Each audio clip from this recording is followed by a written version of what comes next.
Game number 1, GENG on our blue side, Life Esports on the red. The Maokai always taken away from Peanut. Wouldn't be surprised if it was Sejuani next. And I don't mind a little bit of a focus on the jungle. I think Canyon trying to make it a little bit more high octane would make some sense here. So there are the mandatory bans against Life Esports. And what is GENG going to use their flex ban on? It will be Ashe. Okay, so Ashe goes out. Maybe we see the Clister ban from Life Esports, or maybe they go in a different direction if they want to target, Tristana, Talia, all things that we've seen banned early on. Sometimes even the Skarner. But I feel like a lot of the big ones are the way.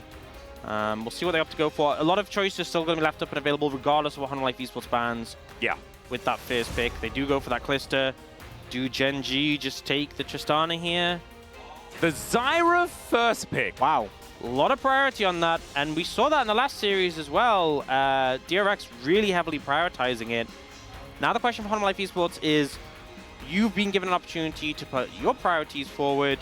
They could go something like Trezeri is an option. They could go...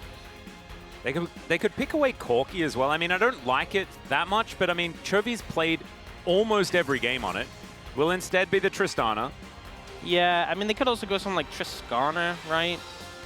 If they expect us to play the Skarner-Cassante matchup and they won that choice. Yeah, true. But we'll see. If it's Trist Nidalee, I'm going to be very sad, but it might still be.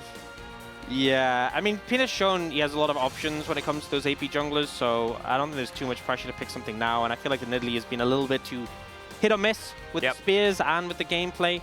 And now I kind of just expect there to be the Corki pick for GENG. I think in this situation, it's pretty standard. And maybe they take... I mean, the thing is, the Zeri doesn't fit as well when you have like a Zyra composition, because you're trying to play at range, play at distance, but they might just pick it because the Denial, but the Ezreal, really good for pace, and I think that kind of fits into the composition you want to play with the Zyra better. So maybe Ezreal Corki is just going to be this rotation. A lot of Triforce power if they do go for that. We'll see, though, perhaps they want to go for something else in this Leona. We saw Pleta heavily prioritize it. Looks like they will do so as well. Yeah, it's actually really interesting because not picking your solo lanes in the first round hasn't really been the trend. It's been a lot of topside lock-ins to try and get these priority picks.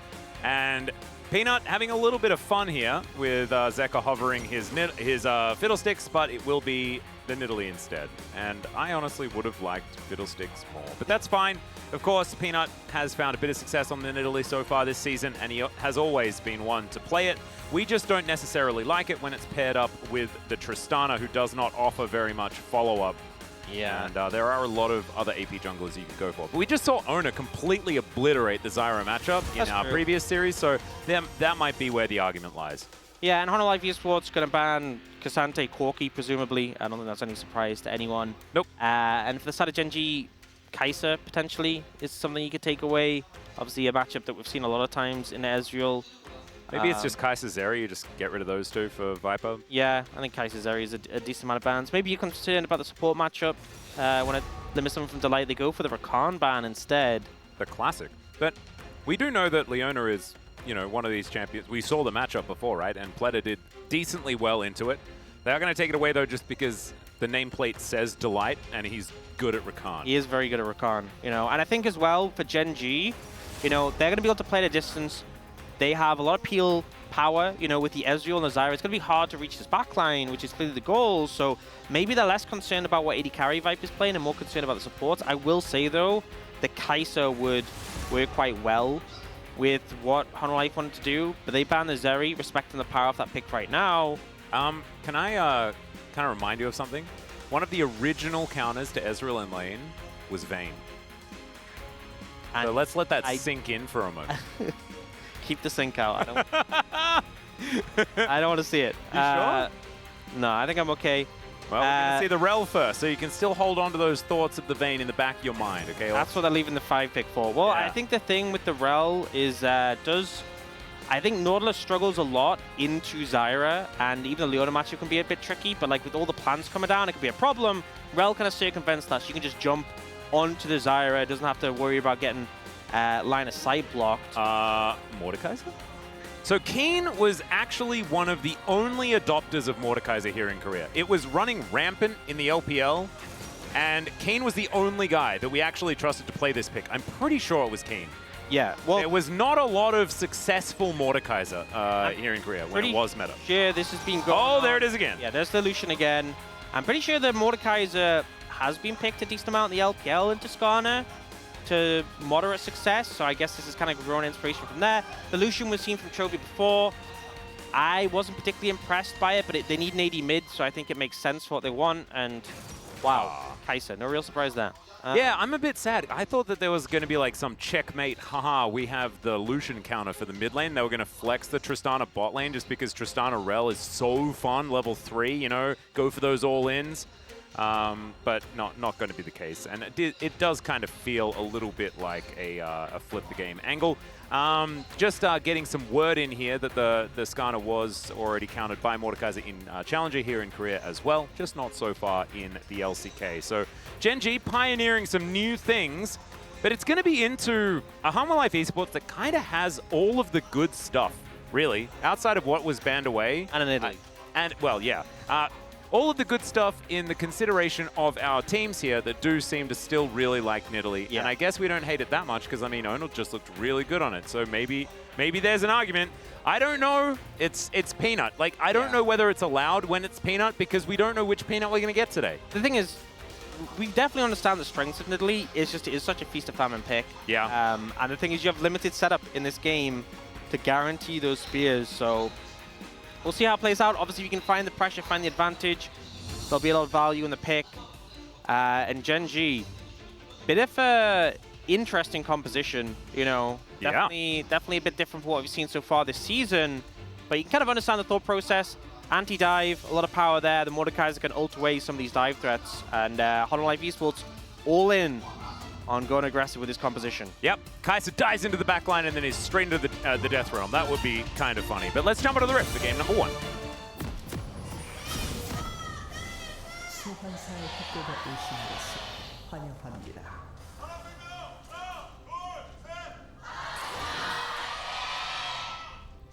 미니언 생성까지 Unknown fans, very, very loud. We are, of course, on their side, so I do have to caveat that it's hard to really rate how loud the GENG fans are, because they're a little bit further away, but still, it is a full house here at LoL Park here today, because, of course, this is a top-of-the-table clash, and the last time, you know, GENG suffered a loss, it was at the hands of KT.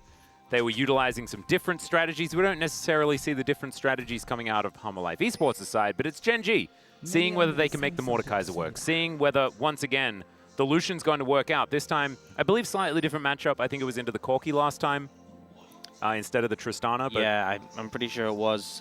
Similar school of thought, though, is what it kind of feels like to me. Paris it was into, wasn't it? Yeah. Yeah, and, you know, I feel like game 2 of that series, we saw Karis on the Azir, and I think he got ganked and then fell a bit behind. But before that, and particularly into the Lucian Corki matchup, he was holding up pretty well. Oh, no. 1v1. He missed a plant. Oh, no. Canyon made an error in the jungling, guys. Okay, he's lost the right to play Zyra now. Sorry, Canyon. Yeah, it's over. You've been demoted. But yeah, so I think the Lucian wasn't able to find that much pressure against Karis, and Zeka is very good at Tristana, so I expect him to hold it pretty well in the 1v1. Nice little dodge on the piercing light. Also taking explosive charge first. It's not often that we see that. Often it is the rocket jump that just wanted to make sure that in auto range, Zeka is going to have that extra power, and I kind of don't mind it. Able to fight back a little bit more just in the neutral. Yeah, I mean, so far he seems to be ahead in the matchup. Ooh. Okay, so Zenith Blade going to miss. Pei's not going to find the Mystic Shot either, as Viper and Delight just back away. It is a large advantage, though, as we can see here for Pei's. Still a wave yet to arrive towards Humble Life Esports here. Level 2 hits, so able to mitigate the pressure a little bit. And yeah, Ezreal, I feel a lot of people are playing this Ezreal Leona because the level 2 is just so strong in unison. Oh, yeah. Oh, once again, Trophy taking a fair bit of damage. We weren't exactly fully sold on the Lucian in the first outing. Yeah, it kind of feels like it's being picked because we need an AD mid. Yeah. As opposed to, well, we need an AD mid who isn't like a melee champion. As opposed to, oh no, this champion really is going to do well here. And Chovy's struggling. They've been watching Kadril stream, you know, you take 2 hyper carries, right? Like that's the theory, two carries that can build all of the cool items, and then you can win. They missed the memo on the tanks a little bit here. As okay, there's the grasping roots. Spear is going to miss there as well as Peanut slowed down by the plant. Canyon looking for a bit more as now we've got a Shattering Strike. Pei is able to get out of the way of the crash down very nicely though. As you can see, Lahen's immediately trying to get up there. Another Grasping Roots. This one's going to miss. And I thought it was the Nidalee that was supposed to be the one yeah, you know, being aggressive in the matchup. I've seen a lot of League of Legends in my days. I don't think many times I've seen a Zyra jungle invading a Nidalee and forcing her out and nearly killing her. So, yeah, you know, something new. There we go. Canyon has certainly been a pioneer in the past. It's just not quite the way that I was expecting him to do it. You've got now Peanut. He managed to take the Rift Scuttler. He's looking for a little bit more here as Chovy, once again, wearing an Explosive Charge. Not exactly too psyched about how this is going thus far. Of course, hasn't really affected his amount of CS, which is a pretty standard Chovy situation. It's been close to 2 years since T1 played this into Doran's Renekton. So Doran has had the most recent experience in the LCK against Mordekaiser. We have that now on record. And you can see, yeah, Keen, one of the only players that we actually trust playing this champion here in the LCK. He has been good at this in the past. And I feel like that's the thing when you have these more veteran players is they've gone through so many eras, so many different metas where, you know, when a pick does re-emerge in the meta, you can just have them having such experience on them, you know? And obviously, in the example of Keen on this Mordekaiser, that is a thing. Yep. You have to remember as well that the last time it was played was like 2 years ago, and that means that Keen wasn't in his comeback arc yet. So having a good win rate as Keen on a pick like this does mean that it goes sort of against the trend of some of the teams that he was on at the time. Yeah, I think that gives it a bit of extra value. One of the things when you have these matchups between top-of-the-table teams, sometimes we show the stats for champions, and it's like, oh, you know, Chovy has a really high win rate on this champion. I mean, I feel like it's more applicable to T1 players sometimes. It's like, oh, look at Owner's win rate on this champion. It's like, well, you know, they did win a lot. Yeah. But I feel like Keen is a player who's had his ups and downs in terms of his teams and definitely had some struggles. The stats feel pretty real when it comes to Keen. Yeah, more honest. Yeah, well deserved. As, of course, he has been through the ringer, just in general. Certainly out of it now, though. Feeling very, very good in his position as Zeka's going to miss his CS. And then he rapid-fired to try and catch it, and then missed another, but then he managed to save it, so redemption. Yeah, Chovy has himself just been farming very well. Going to be shoving this wave towards Zeka. I think it's 1 minion behind, as one of the turret shots did manage to take down one of the minions. As Canyon is going to be prioritizing the grubs, as the Drake is going to be secured by Peanut. So far, a pretty calm, cool and collected early game. Not really too much to report on outside of the fact that Zeka is well and truly holding his own. And Peanut has made his way back out onto the Rift again and is feeling a little bit better, very even when it comes to the itemization and stuff like that between our two junglers. Chovy diving in, not finding the Ardent Blaze, but does get a couple of Light Slingers on through to Zeka. That's really how you want to play the matchup. You know, he baits out the explosive charge, walks it off, and then when that cooldown's unavailable, he can actually play a bit more aggressive, take a positive trade.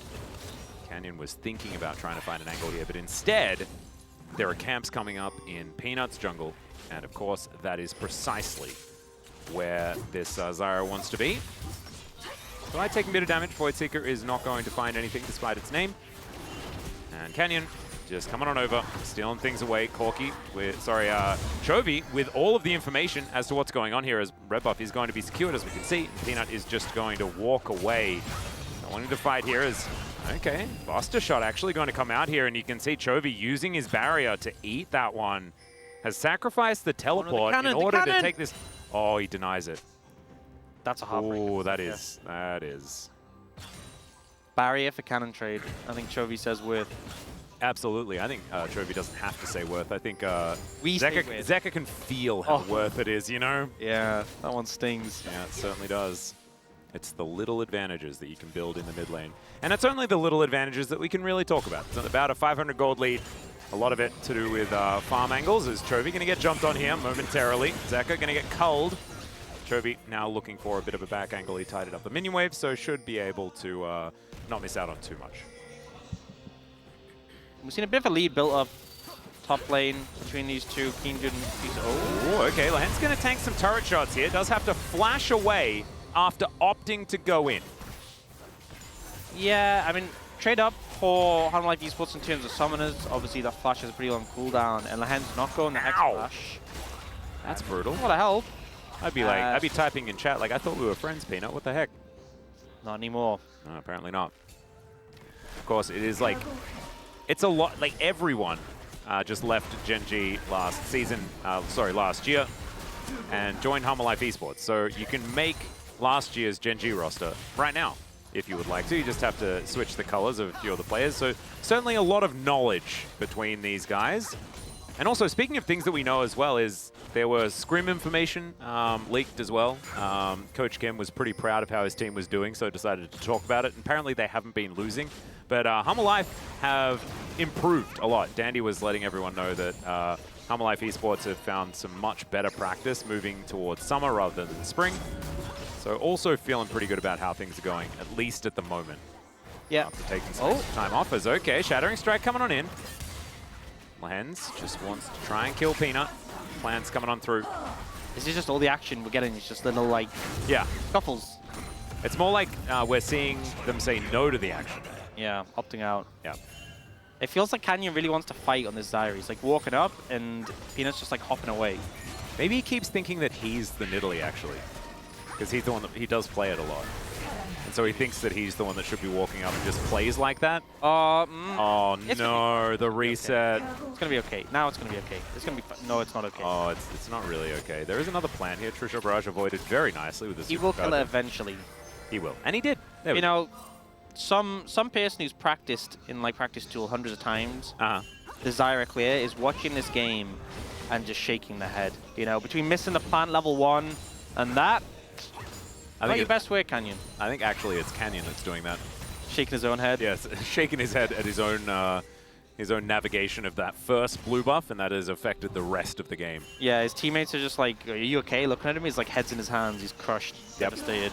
He does have a lot of preparation when it comes to these grubs, though, as we can see. Peanut getting into the back of the pit, wanting to steal these away. Oh, the spear is gorgeous. And Canyon, he doesn't have smite. That's why he wasn't able to contest that. Able to walk up and at least does stop that one from going down. There's another spear and Canyon walks in front of it, realizes that he has to if they want to get away with it. Gives him the thumbs up, says, yep, that's some good damage. Nice attempt there, Peanut. Good move. Peanut getting any of them, pretty good.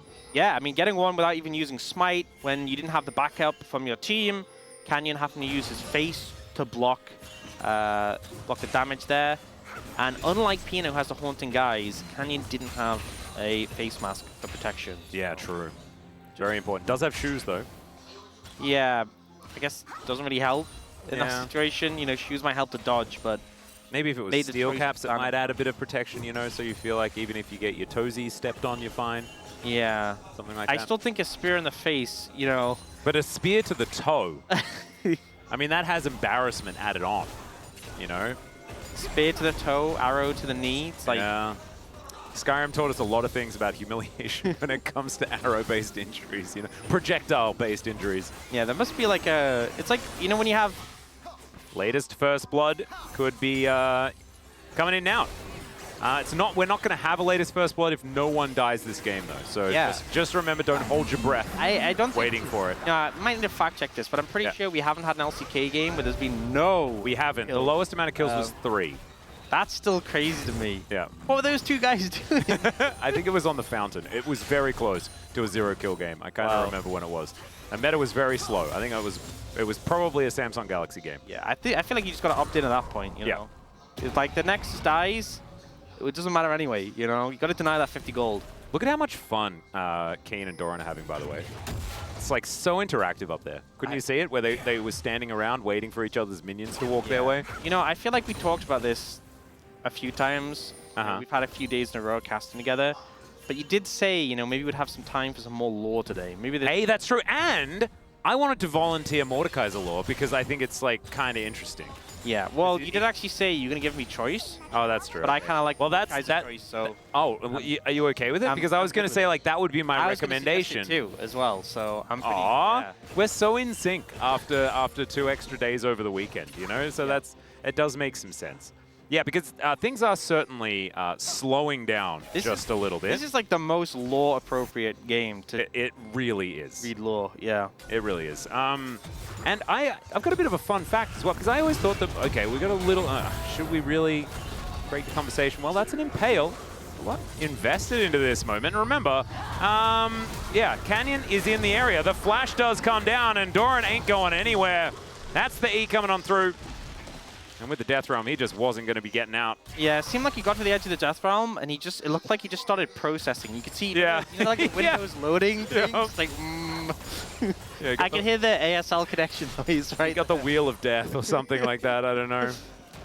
Yeah, well, that's why you pick Mordekaiser in that matchup.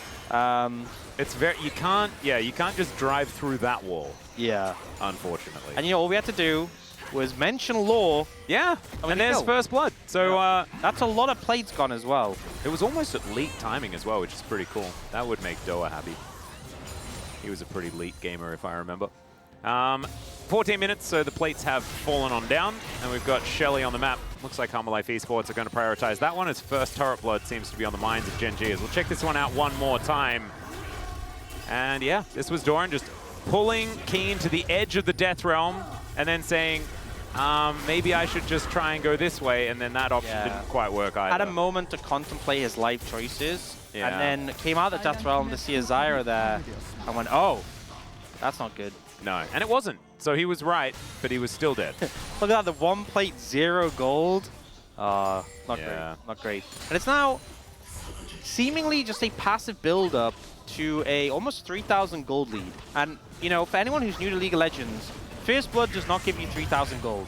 So don't be mistaken. That's not where the money's coming from. No, it certainly is not. And it's not coming from mid lane either, because Zeka has been keeping up very effectively. I think a lot of it is coming from the jungle, of course. Canyon being able to farm very well. Slight lead there from Pays on the bottom side. Did I have a stroke, or was there a weird thing that happened there? Am I okay? I think you're okay. I think it's okay. Okay, all right. I think you're okay.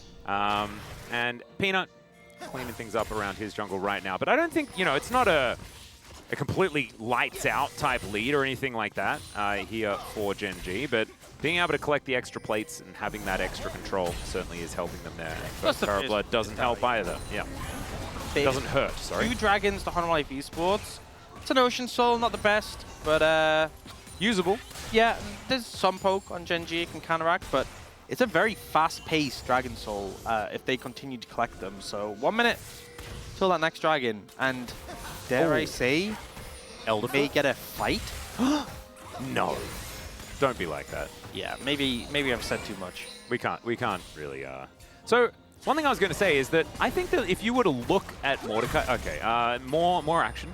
If you were to look at action, yeah, if you were to look at Mordekaiser, you kind of think that he's from the Shadow Isles, wouldn't you?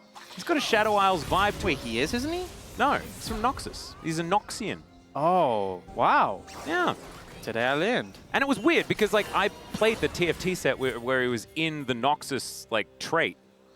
And I still was surprised. Wait, is it like I was from Noxus, but now I chill in the Shadow Isles? Or is he just still in Noxus? I think he's just, he's just Noxian. He has the color scheme of the Shadow Isles. Yeah. Next, you'll be telling me Callista is from the Shadow Isles. Yeah, right? she is. Okay, she definitely is. Yeah. Hecarim? Hecarim, yes. Thresh? Thresh, yes. Okay, cool. Yeah. But you see what I mean? Like all those champions. I know it's all the same color scheme. But I feel like you're allowed to be a bit green. The old Mordekaiser maybe was a bit less green. You know. He was the OG. This one feels definitely more Shadow Isles-y.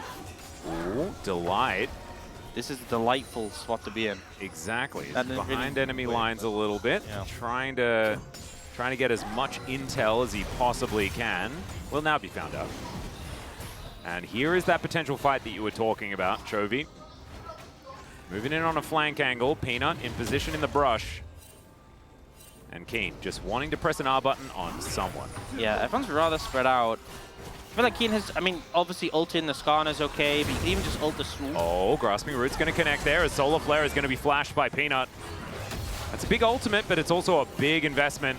Peanut needs to land some of these spears if they really want to start off this fight. As Keen going to pull in Delight, finds himself the passive as well. And he's just an absolute beast. Throws down the ulti onto Delight, and that means that they don't have their engage option. Delight has to use it on just the Mordekaiser, who creates himself a shield, gets back to his teammates. He does die. They get themselves the Drake. Oh, the Drake. They also take down the other top laner as well, as now Lehens could be in a little bit of trouble. He gets himself out. So it is just basically a Dragon going over to GENG, otherwise an even trade. So I guess not the end of the world for Humble Life Esports, all things considered. Yeah, but does slow them down a little bit. You're going to use this Herald in the mid lane. Not really much great effect. But I think this kind of just shows the power of the Mordekaiser as an anti-dive pick. I think it's such a good call to ult the Rel, because that is the main engage for Humble Life Esports. So you're just shutting it out. You're obviously going to win a fight against support. The Light just kind of had to play dodgy abilities. Yep. And it worked out fairly well overall. Obviously, Keen did get focused down out of that, but it meant they could secure the Dragon and kind of play the fight on their own terms. Just the ult-E combo, and then yeah, Delight does a pretty good job of dodging and dipping around. Yeah, but still had to use the Magnet Storm, right? Yeah. To hit Kane, so that's the main thing, right? Like, you get rid of that big engage threat. And then here uses the ult to try and punish Chovy. You know, maybe that was like, I have no abilities, but this is my engage. But there was no real follow-up, so yeah, didn't amount to much. Even HLE got involved as well, which is kind of interesting. Gave Delight a little bit of a way out there as well, so that's kind of cool. I believe also got a charge, as we can see from the health bar of the turret. So pretty cool. I think because the charge was used. Oh, wait. So maybe she just walked up to the turret and just hit it a bunch. And they just ulted it down. Yeah. So still ends up being a decent amount of value on the back of it. But, you know, we had a pretty slow-paced game.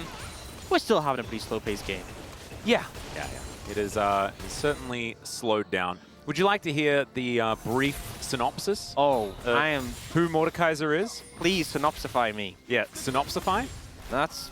could be a weird. All right, we'll stick with it, as Viper is also going to stick with his turret. So maybe I'll just hold off just for the moment. 3v2.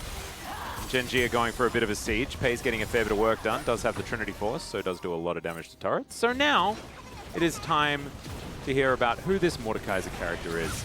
Never mind. Zeka going to take the turret. That's fine. Twice slain and thrice born, as we do have grasping roots. It's really difficult. Mordekaiser is a brutal warlord from a foregone epoch who uses his necromantic sorcery to bind souls into an eternity of servitude, much like what is happening to this turret here, as it is thrown into the Netherrealm and taken out of existence. Few now remain who remember his earlier conquests or know the true extent of his power, but there are some ancient souls that do. They fear the day where he may return to claim dominion over both the living and the dead. Pretty cool stuff, really, as far as like a start to the conversation, but he sounds really evil, doesn't he? Yeah, or maybe just misunderstood. I think, yeah, that could, nah, evil. I think he's pretty evil. And he got a bit of an update as far as lore is concerned as well, because of course got the full just champion kit remake, which I won't give you my opinion on because it makes me sad. How did that change his like lore? You know? I don't know whether his lore was that like he was just fleshed out to begin with. I don't know whether anyone was that upset about it when it came to Mordekaiser, but I don't quite remember. Maybe he was removed from the band. Because I thought it was canon that he was just, you know, in Pentakill. Because he was basically the front runner. Like all of his abilities when he first came out it was just all metal music. So I think that he was pretty much just like a metalhead. Yeah, that had to have been it. Like that was just it. That was his brand. That was his thing. Now he's a bit more spooky. Yeah. Well, how things change. Indeed. I think maybe he just grew up, like grew out of the phase, you know, still loves metal, but would prefer not to have that be his main identity. Yeah, and hates when you bring it up. It's like, come on, man. Yeah, exactly. I was a kid. Yeah, I was a different person back then. Oh, flank coming in. Yeah, this could actually be big as Delight is going to flash in. Not exactly finding too much there, and Doran also struggling to get the value, but there's the Impale. Stranglethorns is used very defensively. And that's a lot of buttons, but not a lot of results. As Chovy dives in, Zeka dives out. And maybe we could have just been reading lore that time. Yeah, this is very pacifist team fight. They tried, but no one ends up going down. Like they use some rubber bullets. Delight. Don't worry, he's just passing through. Oh, alive? Yeah, has the crash down for the shield. Dragon is now alive as well. They end up dying now. Lehans, is he going to throw it in there? He does not. Oh, but he cancelled it. Now they get the information. Delight dying now would be a negative thing to do. Delight doesn't. And they're just going Baron. Just going to go to the Baron. Yeah, well, they got spotted. They got spotted. Spotted. Yeah, on the trap is trap. Chovy. That's the value. That's why they play in Italy. That's the only reason. Well, it is going to give them all that information, so they don't need to stick around with everyone around this Dragon. They're on a ward now. Shaker could have done that too, you know. True. Zekka is now taking this Dragon down with the help of Peanut. And so this is going to be a bit of a wash. So Soul Point just kind of handed over on a silver platter. Sort of a rare misstep from GENG, but getting a lot of value out of the trap. Yeah, it was Humble Life Esports. Strange passage of play, but yeah, just felt like it's still a struggle for Humble Life Esports to get on the key members. I mean, even with this being a generally favorable engage, you know, the Hens gets chunked down immediately. We then get this sort of flank coming in from Doran. Hayes wins his cooldown. We get this ult that comes out on a Canyon, but the ult that Canyon uses makes it very hard to follow up. So just very scrappy. Neither team really solidifying on the targets they want. Oh, and Zekka also, the control ward took a lot of the damage that was meant for him as well. Don't know whether it really would have been consequential as... Ward over the wall now, Delight. Yeah, Canyon has also altered to make sure that all of these plants do so much damage. Peanut, he can possibly get it, but the Death Realm is going to keep him out. He gets over, but it does not do enough. Keen trying to be the absolute hero here as the Baron is secured by GENG. Keen will be taken down. You can see the Riftmaker doing a fair bit of work there, keeping him amongst it. But GENG, 4 members still alive and a Baron now in hand. That's the power of the Mordekaiser, just being able to pick the jungler and say, you cannot smite, you cannot play the game. And you know what? You can't even build QSS anymore. No counterplay to this. Yeah. I guess other than maybe like build a Banshees or something. I kind of love Canyon just putting down like 4 plants and then Stranglethornsing to make them do so much damage to this Baron. Yeah, I mean, Zyra Mordekaiser, this is just something you can do. Yeah. I feel like it's you know, the speed, the ability to take the Baron so quick and just secure. Double Leandri's double AD carry is a fair bit of DPS. Yeah, solid. Yeah, not bad. And now, despite not a ton of action in this game, it's a 4.5k gold lead. Baron in hand for GENG to really try and capitalize on this and get some more out of it. There's still all those tier 2 towers up that they can look to apply pressure on. You can see Chovy hovering around the bot side. They push in heavily for vision in this area of the jungle. If they take mid here, they'll move over to bot, and they can just keep the pressure up on Honor Life Esports. And again, Honor Life Esports have been struggling to engage against this GENG composition. There's not that many easy targets. It feels similar to our previous series, you know, just kind of Honor Life Esports being pulled around the map to places they don't want to be and dancing to GENG's tune pretty much the entirety of the time.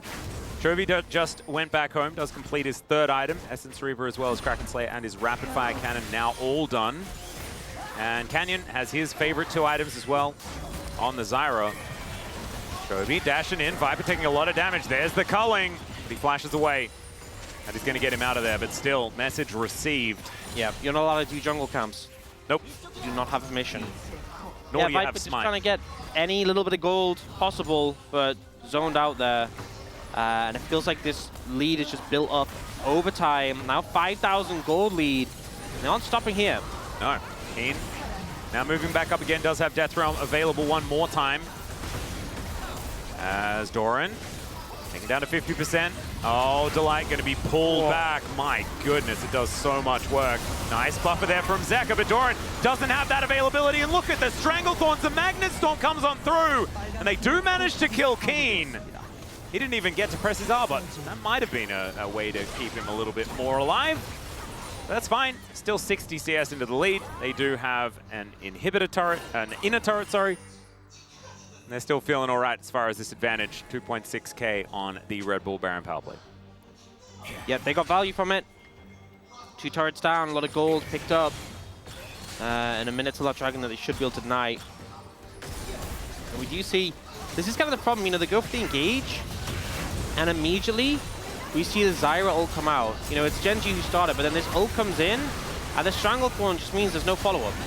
You know, you cannot push into these plants with how fed Canyon is. Canyon has a pretty significant lead in this jungle matchup. You can see farming, see from the levels. And this Zyra with 3 items, very scary to deal with. Keen was feeling a bit squishy. He goes back and says, well, I need to find something that I can build that is going to help me feel a little bit better. He's got a little null magic mantle, but most importantly, he does have that arm guard. Now buy himself a little bit of time in some of these fights as well. So the Mordekaiser's still going to be a big threat, even if he is 1, 3, and 2. He's been making it work. I mean, your job is just press R, you know? Yeah. And he didn't manage to do that in the last fight, but he does have another opportunity to do so. Oh, no. Yeah. Peanut taking a little bit of damage from his ex-teammate. That wasn't too bad, honestly. Yeah. All right, so Life Esports really wanted to be able to fight for this soul. They haven't walked into this brush yet, so you can see fair bit of vision up and available here. Man, it's going down so absurdly fast. What the heck? Okay, GENG going to be able to take that one. Delight finds almost nothing and then just goes down. Life Esports, I think, just feeling a little bit too far behind. Spear going to connect onto Canyon there as Doran going to be picked up by Keen, pulled back again. Does get a really nice chunk into the wall as Viper looks to be a hero in the backline, but it's just not enough. Taken down by his ex-Griffin teammate there in his lane. And the flash in from Chovy. Pays wants to find it. He should be able to get it there. Not hitting that Mystic shot. You got another opportunity. Not going to find it. Oh, maybe another one as he's under the turret. There it is. Just weaves the arrow through. And, okay, Peanut able to get out of there. It is sort of like an arrow, right? It does have sort of like an essence of bow type vibe that he shoots out of. So I'm going to go with arrow. I'm allowed to say that. Sure. Yeah, I mean, it just feels so hard for Life Esports to approach this GENG composition. And I feel like this team fight more than ever, it just kind of feels like GENG are all just on the exact same wavelength at every point. You know, this was very nicely played by Chovy dashing away from the engage. But it feels like, as a unit, their position, their movements, their readjustments are just so consistent. And every time Life Esports, someone steps up, someone tries to make a play, they're punished. You know, Viper gets challenged by Chovy, ults to try and put pressure down, he's shut down. And they're all just moving together.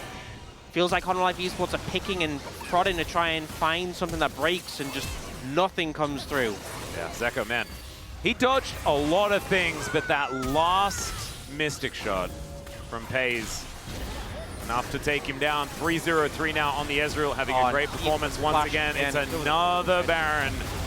And Doran, he's going to get impaled. They might be able to lock down Keen, who does have an arm guard, but isn't actually able to use it. Oh! It's the steal from Peanut! He is still going to go down, but maybe that was the heroism that can buy them some extra time. Delight? There's Delight coming in, but they just seem to know exactly when he's going to do it. And everyone just parts like the Red Sea. That is going to be the double kill for Canyon in the end. And man, thank goodness Peanut was able to take that Baron, because otherwise it would have been well and truly the end of this game. I think it might still be, you know, 2 against 4. I think they're just going to end, and even when Life Esports make the hero play, even when it looks like they might have found a way back into the game, they're just immediately punished. I mean, Chovy and Page just read Delight like a book. Yeah, the whole game, it's what it felt like. I feel like he has had some angles, like you can see what he's thinking, but so can GENG, and they immediately read it, and they deny him any sort of access. And of course, they know Delight very well, him having played there last year, but haven't really seen him downloaded like this before. Still, Pays now, trying to go 1 versus 3, as he is towards this inhibitor turret with not a lot of teammates. GENG going to go for a reset before they look for something else to knock down. So far, the Rebel Baron power play is shifting back to the positive. Oh, okay, never mind. It's now negatives. Okay, there's the culling. Just sneaks one past. Peanut not going to be blocking that. He may have just died as okay, in goes Viper. Looks for it as Chovy. Oh, he will be able to get the double as he takes down the other bot laner as well. He'll die, but now the game, I think, is just over. Zeka is surrounded as Canyon is just walking past him because he can't see him, because he's in the death realm, and I get a little confused. Big old bonk, and that is going to be a Mystic shot that finishes off the Tryst. And GENG, they'll now walk towards the last remaining Nexus turret and look to say goodnight to this game.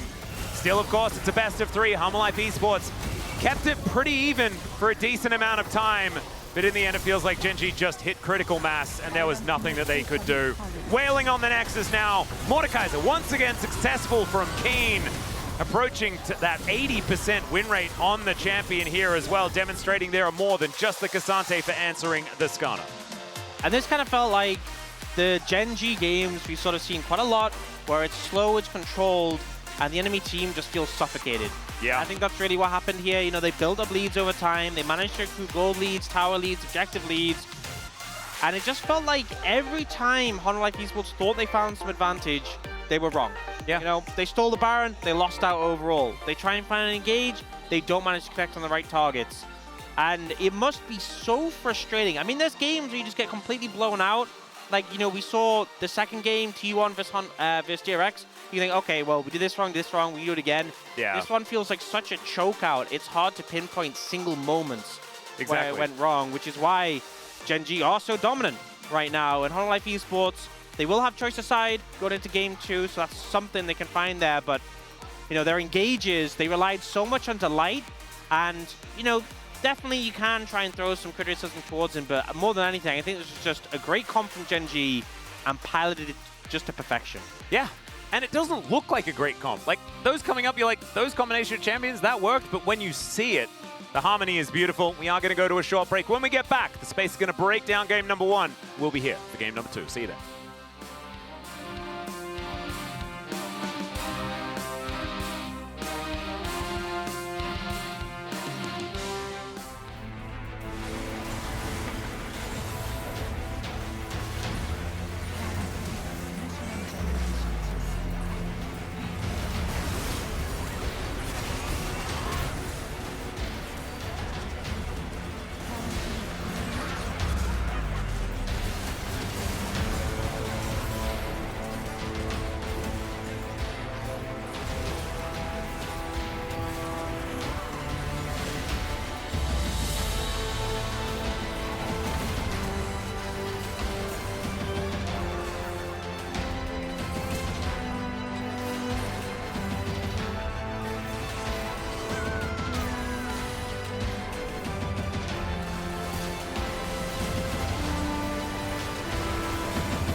괜찮아. 잡았다. 나 좋다.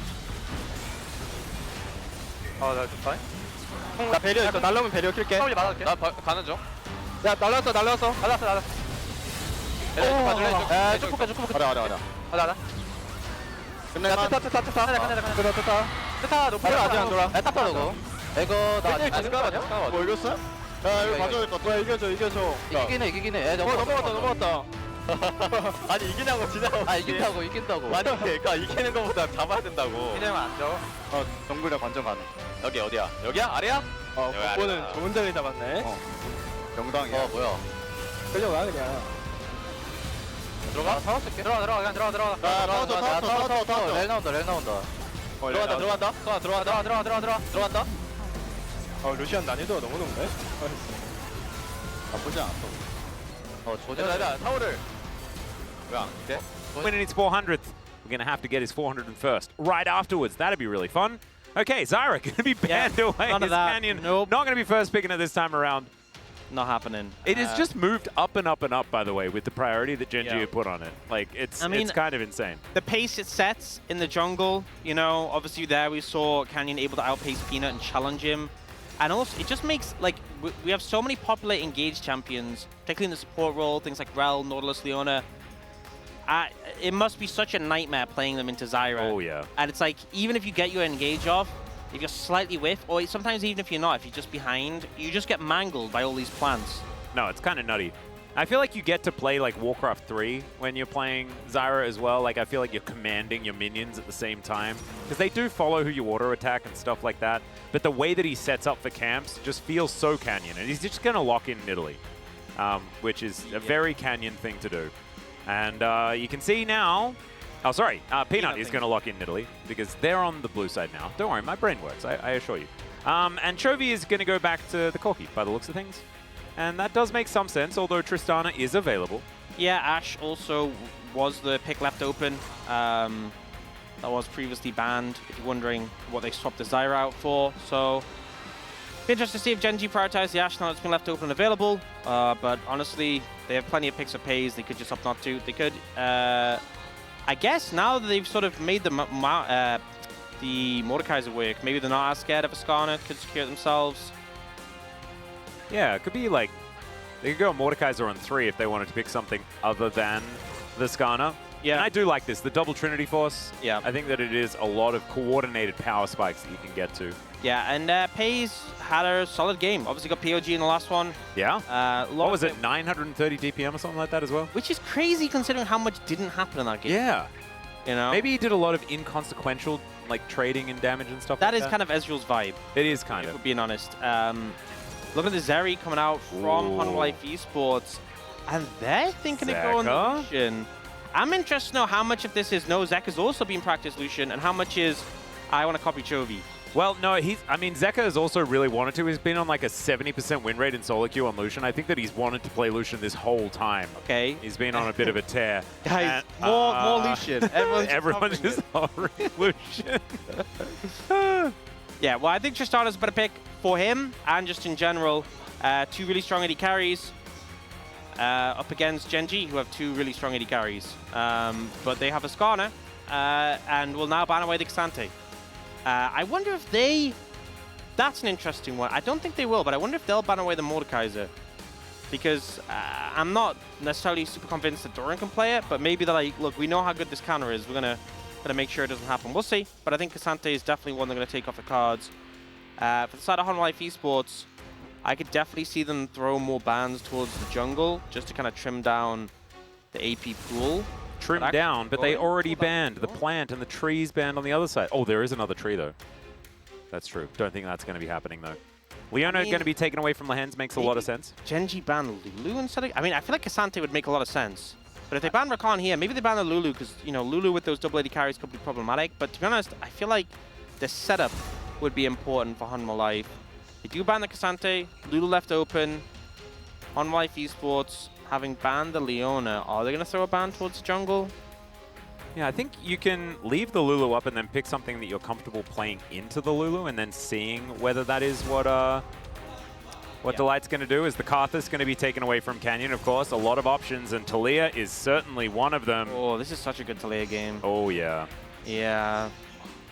It's like, you know, I mean, the Leona Ezreal is a strong combo, but because I feel like the other AP jungler we've seen, well, I don't think it would be a Diana game. We've seen Brand. I don't think it's a great Brand game, so I feel like maybe if they'd gone Talia, Karthus bans, might have stretched Canyon's pool, but regardless, this is what they're dealing with now.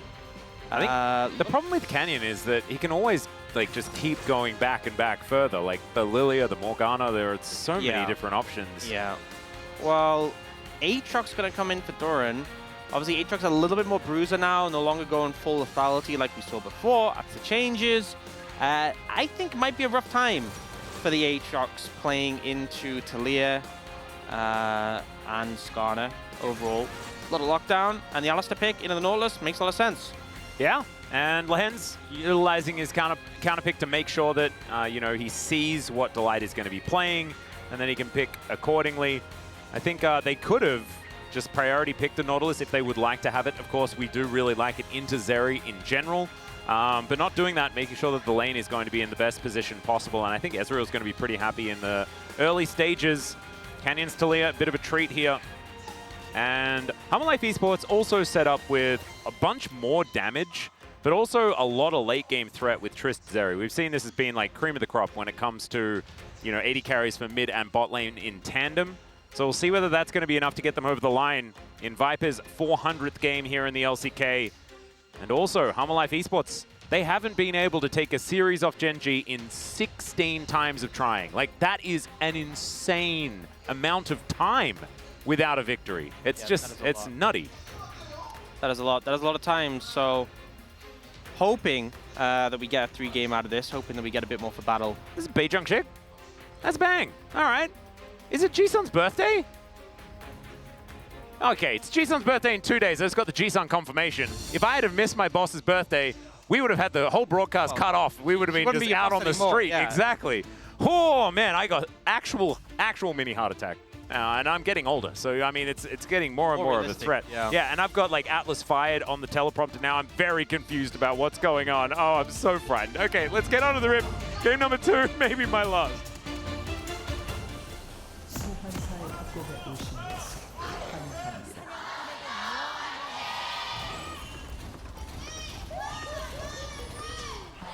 미니언 생성까지 30초 남았습니다. It's gonna be okay. We'll find you some work. Okay, don't stress. Oh, Find you, you know, maybe you can thanks, Orcs. work a Kuchara, get some. I'm free really burritos. good at carrying trash bags, as Hook is going to connect here onto Canyon, who's in so much trouble. Zek is going to join the party, and he's dead. Okay. Well, that's a good start for Humble Life Esports. It's just that easy. That's Oh, I might get another game in my career. gotta milk them for this. We've done it. You know, a lot of time we talk about setup for the Nidalee. Nautilus does a pretty good job at that. Yeah.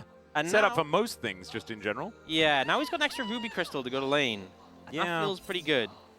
Yeah, in fact, I think that when it comes to a time where having your support get a kill, first blood before minions have spawned is probably the greatest time for that to happen. Yeah. Because having a Giga tank in the bottom lane just feels pretty nice. It means you can play so aggressive as the Nautilus and just trade excessively. And I really hope we get to see that. Well, let's see what Hands and Pays can do. Of course, Ezreal Alistair is probably the least amount of power you can have in a lane, as Chovy does the whole walk at Zeka with his Gatling gun running, and that's the strategy he's employed all season long, and it's understandable that that's what he's decided to do, because it always seems to work. Yeah, it's really strong. Yeah, I feel like it's funny how like Tristana tries to use the rocket jump and explosive charge and he's finding an angle to stack it up and stuff, and Corki just does this. Yeah. Yeah, that's the strat. That's the game plan. That's the way. That's the play plan. I'm glad that they saw, you know, the old Corki and were like, this is really G-Sun didn't like me making that noise, by the way. Sorry, Yundo really didn't like me making that noise. All right, thanks, Yundo. I appreciate you. Just reminding me that my job is always on the line. And I really need to show some professionalism. So we should probably really focus and That's hard to do. and get towards some Mordekaiser lore. Because that's yeah. what the people want. That is what the people want. And that's what we've got to focus on now. Oh, man, that was close. That was suspenseful. Yeah.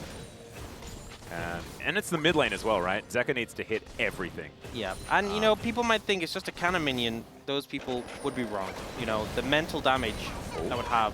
Doing it again. I mean, that was the best Zeka could do as far as the trade is concerned. He still loses out. Did miss the rocket jump, you know. Did he? I thought he hit the damage. I'm not Was I sure. wrong? I don't know. It looked like he didn't get hit because he didn't get slowed, but we don't have replays on trades, so I guess. Well, Delight is just going to walk on over, and Chovy is looking to fly away. Does flash, actually, as the minion wave is there, so the hook is going to miss. Optimistic, but worth going for there on Delight's side. So gets the flash out of Chovy. Yeah, already Delight having a pretty big impact. He'll get chunked out, but you know why he won't feel so bad about it? Because he's got a bunch of extra health from his Ruby Crystal. Exactly. Yeah. Not fired now. Oh, and I got Zeka the missed question normal right. minion. Yeah, sad. It's okay, it's not a cannon. Cannon, really, that's a tilter. That's the one where you just have to reevaluate your career, and you're like, can I keep playing this game? But if it's just a caster minion, you say, okay. I feel like we have that, like, you'd have that conversation a lot of times. You know, there's a lot of cannons that have gone to the wayside. As Pays here by himself, the cow on a little bit of a roam away from the paddock at this point. See what Lehens is going to be able to get done with his little time exiting the lane. Peanut moving on over, clearing out vision where he can.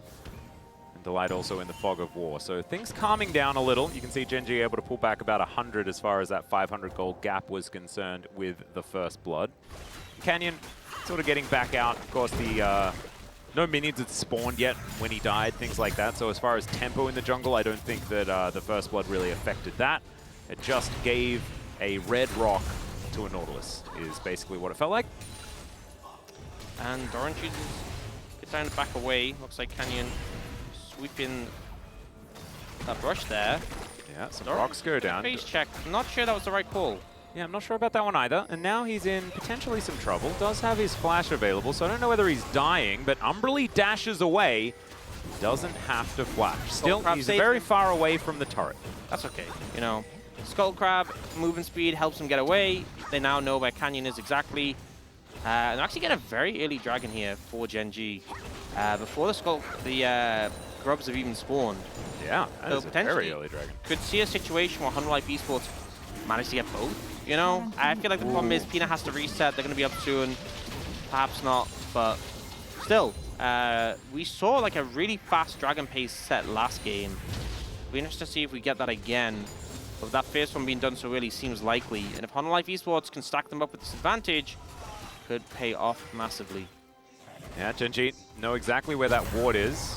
Life with that one-turn. Okay, there is an impale. Keen going real aggressive. Doesn't get the stun into the wall, though. Going to get Doran out of there. So weird, the fact that he like queued the Q3 while he was impaled. Yeah, it was a bit strange. As Canyon threw a big rock at Peanut. A lot of throwing rocks around, actually, for GENG in this particular composition, or at least two champions that do like to do so. Canyon will be able to probably secure all of these, though. Keen moving over. Chovy gets the roam, and Lahens is here as well. But Delight just looks for the hook, walks in immediately. Headbutt Pulp smashed into the wall, and the Aftershock is now down. He has to flash to get himself out of the way. He was almost saved by the Ruby Crystal, but it wasn't enough. Chovy, that Valkyrie was fantastic, but the Q3 was even better by Doran, who's trying to end GENG's world. Canyon now able to throw these threaded volleys through, and he knew that he was definitely going to go down, and it's a double for the Trist. Oh dear, this is looking fantastic for Life, but GENG not finding the team fight they were looking for. Yeah, Delight leads the charge, ends up getting focused down, but with all the cooldowns being on the Nautilus, everyone else can pick it up. And you know what might have been the difference maker there? Right? A bit of HP. I think so. It took them that little bit of extra time, that little bit of extra extension. Let's check it out one more time. Yeah, so they put a lot of focus into him with the CC, and as a result, it takes just a bit too long to go down. Keen has to flash for it. Zeka jumps immediately onto Chovy. Chovy goes down. And then Canyon, this jump is a little bit too far from Zeka, but he zones him off from walking away from the tower. Now Canyon's like, well, I'm trapped between a Tristana and a hard place. Yeah. And he was definitely going to die, so really nicely done. Zeka, the biggest benefactor of this whole situation as well, and a Tristana with extra gold feels absolutely fantastic. So Life Esports, how are they going to utilize this advantage that they've picked up for themselves? It still was 3 grubs collected for GENG. So no Tristana with massive amounts of grub power to try and be utilized in these side lanes that we saw T1 do expertly in our previous series.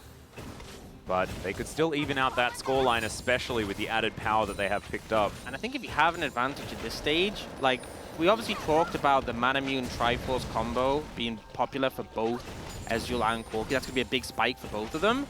But they're a ways away from that. So you could easily pick up this second dragon on the back of the power spikes you have now. Ooh, nice buffer for pace. And then if you get a strong soul and you're looking at 3 dragons before Corki and Ezreal have Triforce Mirror Mana, you're in a fantastic spot. See whether he can actually get there, as of course farming very well at the same time, even with Chovy. And Canyon, now right place, right time. Trap goes into the brush. It looks like the Blue Sentinel is going to lose interest in the Nidalee for the moment. Rocket Jump comes in, traded for the Valkyrie here, as Zeka's taking a lot of damage. Finds the Buster Shot, but it isn't enough. And Delight, he's Hex Splash, and Chovy, he could feel it in the waters. But Seismic Shove going to push him back here, and Delight, oh, he's overextended. Headbutts available, Pulverize is there, and Chovy able to lock that one down. And now Pays avoids the Extendo Beam. Ult comes through from Viper, though. He will take a Mystic Shot. Pays is not going to try and fight him. You know, today just hasn't been Delight's day. It hasn't, and he's been going for things, you know, and he got that first blood, and that was super awesome. That last play was not it. Yeah, sometimes people use the phrase, you miss every shot you don't take. But sometimes you miss the shots you do take, and then you die and give the kill to the enemy Corki. Yeah, the problem with Nautilus is if you miss the hook, you can sometimes hit it by accident. And that can be a bad thing, because then you get moved into bad places. Yeah, maybe this phrasing, this saying doesn't work as well for League of Legends. Yeah, perhaps not. But actually, no, we've used it for League of Legends all the time, so don't take that away from me. You know, Blitzcrank's different. You do miss every one you don't take, and it's generally good if you manage to land it, unless, you know, it's onto a big mega tank or something like that. Still fine as Keen. We'll find an Impale here, and Pays and Lahan's turning up. Oh, Doran able to just backflip out of there. That was pretty sick, but they do get the flash, so still valuable, but not able to actually get access to the turret, which is what they were looking for. GENG now going to move on back. Yeah, really well played by Doran there to avoid that. Oh. Yeah, another hook going to come on through there, and Lahans just says, no, please leave. Pays down to 50% though, and now Life Esports chasing after Lahans. He gets pulverized, but he's going to get pulverized as Viper just destroys him. That's the Zeri's first kill of the game. And this is those 3 grubs that we were talking about. Some play call going over to Chovy in the interim, but I think that's consolation money. That is not a win for GENG. Life Esports holding on to the lead. Absolutely. Dragon is up and available, so expect Life Esports might end up moving their members down towards that. They'll crash this wave in, reset, head there. Although we see GENG moving pretty quickly, so maybe they won't get the chance to do so. But they got a pretty big advantage on the top side. I think they'll be happy with that. Yep. Canyon moving on down towards this bottom lane is going to be the dragon that they look for, I assume, unless they're just going to try and dive Doran again because they just got his flash. Oh, nice ward from Doran. Yeah, it's a big wave. He doesn't want to give it up, but he might have to. He is a very practiced top laner, just knows that he is the one that's probably going to get attacked. He's got backup now, so he can step up to it. Yep. And you know, they spend this time trying to make something happen bot. Life Esports able to open back up on the map, and they have more members down on the bot side right now. As I say that, they teleport one top. Yeah, and Keen has teleport available as well, and he's going to stand his ground, throws a rock around, but isn't going to be able to find out more. Okay, once Skarner's been nerfed to a point where he's not way too strong, how about if Nidalee's in the if Talia's in the game, you can pick up her little rocks when she throws down the Unraveled Earth. Wouldn't that be cute? Well, what? So when you throw it, you move the Unraveled Earth? No, it just does a threaded volley. Oh. I just think it'd be cool. I like mean, champion synergies. Sometimes it feels like it does that much damage now. Yeah, true. But maybe it'd be a nerf. Depends how well the Talia is going, I guess. Yeah. Just a fun little food for thought thing. Let's have a look at this replay, though, as it was a nice pick. And Delight is not perturbed by how things are going at all. Got the round the wall one, and then the slow from Zeka allows him just to clean up the hands. No ult on him now. Not sure what the picture-in-picture was showing us. I believe Chovy pressing W. Maybe he picked up the package. Ah, yeah. Oh, what'd he put it, though? Has he lost it? I don't know. I think the package got smaller. I haven't seen many of them. Yeah. Since it got removed. You know, I'm normally pretty critical of players when they have bad package usage. Yeah. I'll be honest, Chovy's has felt borderline invisible. Yeah, I actually feel like everyone has been terrible at packages this season. It's just been misused. Everyone, I think it might be like the address database has just been completely on the fritz. So everything just gets sent to Narnia. Yeah. It's not really working out. Aslan just piles of boxes all over the place. Tricky getting your mail. Indeed. Not always going to be a reliable thing. Yeah, that's hard.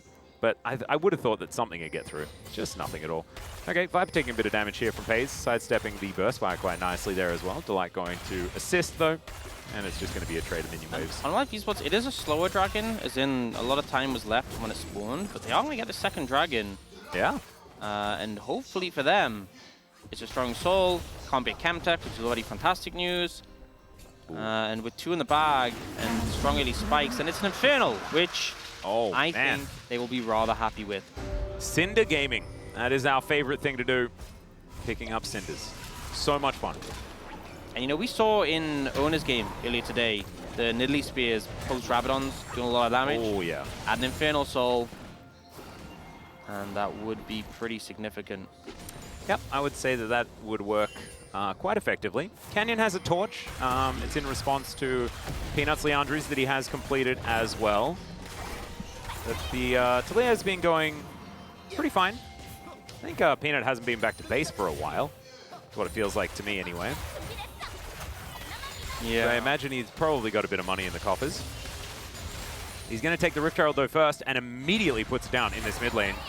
2 members of Life Esports here to assist as well, so this could be a lot of damage onto the turret. The rest of GENG are moving over. There's the Pulverize headbutt to try and go for a disengage for Lahens. And GENG are going to be able to get into position. That is going to be a charge, but no turret to be taken here. The rotation from GENG was crisp enough, and Chovy in the meantime is going to have a lot of free time with a plateless turret. Oh, Zekka's maybe? Yeah, Zekka's coming in, and now this turret is well and truly dead. Teleport's coming forward. Keen is looking to try and chase him down. Of course, it's Tristana. He was never going to catch up, but still. They just won the race for first turret over. Oh, and the rock. Stole that. Top of the morning to you, Keen. Brutal. That's what Peanut said. And you know when he's got the top hat emote, that's when he's feeling it. Yeah. So thankfully, Peanut is in high spirits, but still, I can't feel good. Yeah, I mean, GENG did a good job there. Secured first blood, managed to defend the mid-tier 1, even though Pays had low mana, which I was a little bit concerned about. But the tower's still low mid, and it's still a gold lead for Honor Life Esports, almost 2,000 up, 2 dragons in pocket. And now, setting up for something on the top side. Yeah, Lahen's trying to look juicy here as, oh, that's one that he missed. And Lahen's, you can see, trying to hold on, gets in there. There's the 2-man pulverize, waits for Chovy to come on over, and Doran's going to be the target. Weaver's wall comes through. True Shot Barrage actually finds it, but there's the knock-up onto Chovy. He has to flash to get himself out, and Doran has survived. GENG just without enough burst damage. Yeah, not able to blow up Doran on this Aatrox, and they will have priority towards mid, though. Viper trying to defend here with the Extendo Beam. All right, GENG really just looking for some sort of pick, some sort of something in this game. They will be able to grab the outer turret in mid lane, so they do get that little rotation. I think they're happy with that, you know. Key takeaways. Yes, they didn't get the kill they were hoping for, but they managed to take out the tower, and seems like there's a... Oh, man, the anchor comes out of nowhere. Zekka looks for some autos onto Chovy. He'll get there, but Keen is going to come round. Buster Shot comes through just to get rid of him. That is a big cooldown. He has invested, but I don't think that there's going to be too much follow-up. And it's not on that much of a cooldown, so it should be absolutely fine. So they're still trying to make things happen, you know? Yeah. Not being super successful with making things happen is Honor Life Esports, but they're trying. I mean, I feel like it's the same for GENG, right? This is GENG trying to make things happen. Well, even though it was Delight that was kind of baited into it. It was Delight first, and then they get the turnaround. They're trying to burst out the Aatrox, but they just don't have the damage. Speaking of the Aatrox, Lahen's is going to pulverize once again. They get the headbutt back as Canyon's threaded volley is kind of avoided here. Seismic Shove misses as well, as now Pays is in a 1v1 with the Aatrox, but the rest of Harmer Life going to turn up. There's the Impale. Doran might actually die, but it takes a long time. Can GENG actually get out of here is the question, and I think they will be sacrificing Lahen's. Wants to get the headbutt back, but he doesn't quite get there as now Viper has turned up. Flash out of the way of the spear. Extendo Beam just barely missing as well, and Chovy is in the mid lane. And he's killing turrets and minions, mind you. Yeah, they will be able to trade back for this tower here, but losing mid-tier 2 pretty painful. I think Chovy should be able to finish it off. He does. So it feels like these fights, you know, yes, Honor Life Esports found the edge there to turn that around, trade it 1-for-1, but then they lose mid-tier 2. Yeah, the gold's even. Yeah. So we can kind of see Honor Life Esports built up that lead and subsequently lost it. And it feels like, you know, they're trying to find these angles. Is GENG's game plan do weird stuff so that they get distracted and Chovy kills their whole base? Is that the strategy? If so, it's working very well. Yeah, so thing is, Doran does actually so much damage here in return before going down, and then Lahen's doesn't actually have ult up in a bit. Oh, we have more stuff happening. Dragon spawning in 3. Yeah, Peanut really wants to get this scuttle. And the spear is going to miss. There's no jungler here, and Chovy is able to burst it down before Peanut can get into smite range. So, not getting there. So, Hanwha gonna have to deal with there being some permanent irremovable vision. And it's not permanent, it's just irremovable. It's okay, Lahen's gonna get hooked. Not too much more going to happen there, and now it's Canyon just making sure that they're not going to have this dragon stolen. So first Infernal goes to GENG, but they sacrifice a turret for it. It looks like 2 turrets, actually. Yeah, this inner is going to go down as well. That's massive, and now they're also going for the teleport. Delight looking for more. Canyon actually turned around into it, but he breaks his arm guard. And now Hanwha Life, they might be on the back foot as Chovy kind of singled out. Seismic Shove avoided, but look at the damage from these big ones. Depth Charge comes down, it sets up for the hook as well as Peanut in so much trouble, but he survives. True Shot Barrage gonna lock him down as GENG. How are they doing all this damage? You can see Canyon throwing out so many rocks, but Zeka, he can't walk over them. He's smashed into the wall and destroyed by the Skarner. And now it's Skarner versus Zeri. Overloaded kit number 1 versus overloaded kit number 2. Who's going to be able to do it? Oh no! He's slammed into the wall, but he has a barrier. And then Keen presses W. It's like a barrier. And the Zeri wins the fight. White Viper able to land them burst fires and picks up the delayed ace, I guess, because Lahen's only just respawned. Life Esports find the edge, but it's such a battle to get there. Delight looks for Canyon. It ends up being a great stopwatch, but it actually resets the ult from Delight, so he gets to use it on Chovy after the fact. And then he puts it on Chovy here. They fully commit. A little bit of a misplay there, because the hook comes out from Delight. The spear misses, doesn't matter, but then the ult from Pays finishes off. And both Dora and Delight get mangled here. The Viper's untouched on this Zeri. Zeka does a great job with a flash here. Takes out Canyon, which allows Viper to have only tanks going up against him. And even though it takes him a long time, there's just not the damage there from Keen to finish him off through his half health bar and the barrier. It's a lot of fun, isn't it? Both of these champions ignoring walls and things like that, but Viper in the end is able to get it done. Actually. It was ridiculously close. And remember, it was Summoner Spell invested. Yeah, and I'm saying like, oh, the tanks don't have the damage. Okay, forget about it. This Skarner has so much damage, man. It's insane. He's just fine. Give him the threaded volley, though. I really want it. It's only when he's on I'm pretty sure I saw him use the threaded volley onto Viper at some point in the 1v1. Well, that's why it was so intense and exciting. Yep. And now this is a very fed Zeri. You know, Yeah. we're talking about this Manamune Triforce spike from both the Corki and the Ezreal. That kind of works until Viper's approaching 3 items, nearly there. And now Life Esports have gone for the, let's just start Baron. Yeah, may as well. We don't know why. And they will subsequently stop it, so... Control goes into the back of the pit, spots them out. I like the opportunistic, let's just start Baron and see type strategy, you know, if you have a good way out, the exit strategy. Sometimes they start a Baron for a teleport. They were starting the Baron for a control ward. Yeah. That's, you know, deny 75 gold, get a little cash in yourselves. Every bit of denial counts. Yeah, I mean, if you do that 100 times, that's 7,500 gold that GENG would have to use on control. That's a lot of money. See? And we're only like 98 times or 99 times away from that being the case. And you know, any LCK support cannot resist going back to base. We just saw Lahen's do it right there. Every time you go base, you got to buy 2. Absolutely. You gotta have, you know, if they increase the limit. Look, it's back. Oh, it's back. We're going to be go. on 98. If they increase the amount of control wards you could buy to 10, it'd be a travesty. You know the amount of, they would have no items ever. They would just have a full stock of control wards. We're going to get messages from Aiming after this. He doesn't want people to understand the gold strats, you know? He is the gold king. He is the gold king. As Peanut throwing some spears around. Not going to be skewered this time around is Lahen's. HLE's control ward focused play going pretty good there. They got 2 more. So the gold lead is still 2,000. It has been this like the whole game. As Doran might be in a bit of trouble here. That looked invisible. It kind of was because it was inside a wall. Yeah. Unfortunately, Doran wasn't also inside that wall, so it didn't hit him. No, that's the problem. I mean, you'd assume because so many of these champions have been inside walls a lot this game, that it would be a good strategy. You could just find a Zeri there, you know? You just throw a skill shot on a wall. Oh, there's a Zeri. You never know if you don't try. Every shot you don't take. It all comes back to that. All right, Delay gonna find another hook though as Kane's flashing away. He's tanky, but not that tanky. Look at this. There's a lot of things getting thrown into Delight as he makes his way back out again. Aftershock wearing off as Chovy now has 3 items complete. Rapid fire cannon now done. Keen's gonna teleport back with more HP, I presume, and probably not the best target to look for a pick onto from Delight. But they are getting some decent poke down, and the damage on Delight's not going to stick because he doesn't have his Warmogs yet, but Peanut can just pop people up with a sustain. Chovy actually walking over a lot of wards here.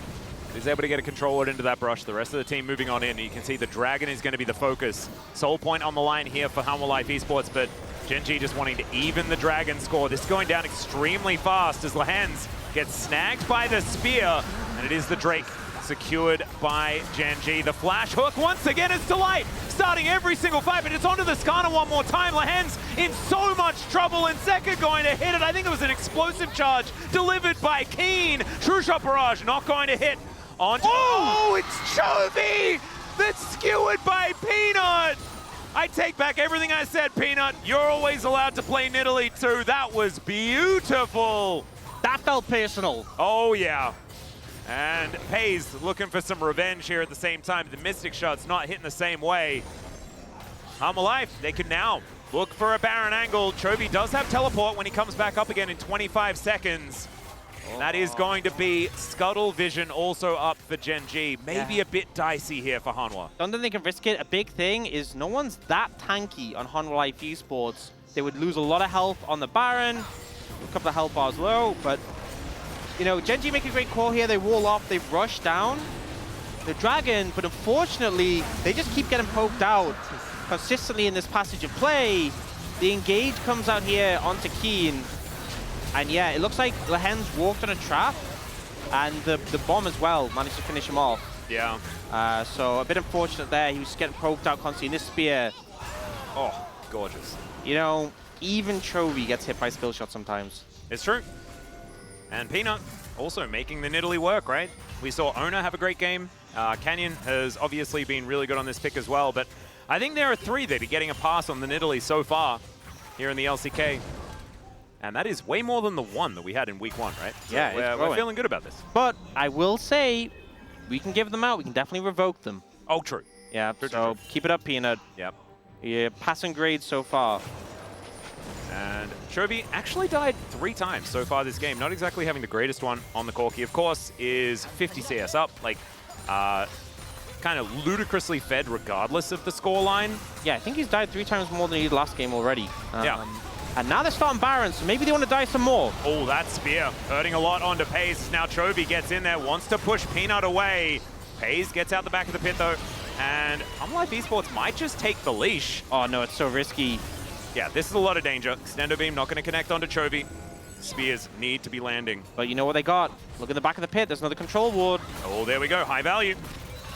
Keen threading the volley. Or, you know, the Q that he does, and not Talia's one. And Doran, there it is. There's that 75 gold.